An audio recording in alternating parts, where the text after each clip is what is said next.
مولاي صل وسلم دائما أبدا على حبيبك خير الخلق كلهم. நமது சேனலின் வீடியோக்களை உடனுக்குடன் தெரிந்து கொள்ள நம் சேனலை சப்ஸ்கிரைப் பண்ணுங்கள், அருகில் உள்ள பெல் ஐக்கானை கிளிக் செய்யுங்க. இஸ்லாமிக் வஜிஃபா தமிழ் சேனலின் நேயர்களுக்கு அஸ்ஸலாமு அலைக்கும் வரஹமத்துல்லாஹி வரகாத்துஹு.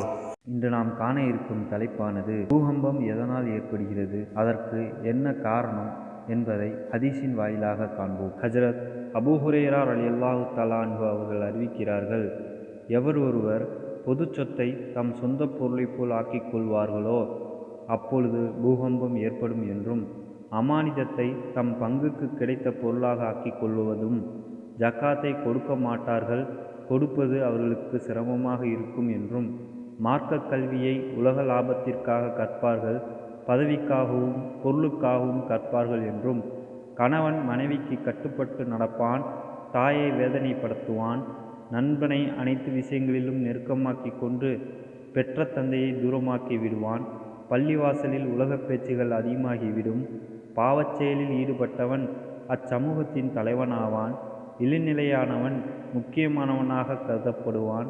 மேலும் அடாவடித்தனத்துக்கு பயந்து அந்த மனிதனுக்கு மரியாதை செய்வார்கள். ஆடல் பாடல்களில் ஈடுபடும் பெண்கள், இசைக்கருவிகள் அதிகமாகிவிடும், பல வகையான மதுபானங்கள் அருந்தப்படும். காலத்தால் பிந்தியவர்கள் முந்தைய சமுதாயத்தினரை பழிப்பார்கள்.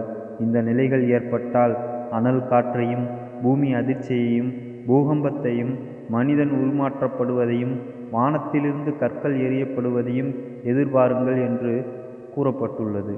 நூல் திர்மிதி பதிவில் பூகம்பம் ஏற்படும் காரணங்களை பற்றி கண்டோம்.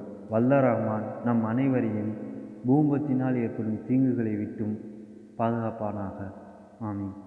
ஸல்லல்லாஹு அலைஹி வஸல்லம் ஸல்லல்லாஹு அலைஹி வஸல்லம் ஸல்லல்லாஹு அலைஹி வஸல்லம். مولاي صل وسلم دائما أبدا على حبيبك خير الخلق كلهم. مولاي صل وسلم دائما أبدا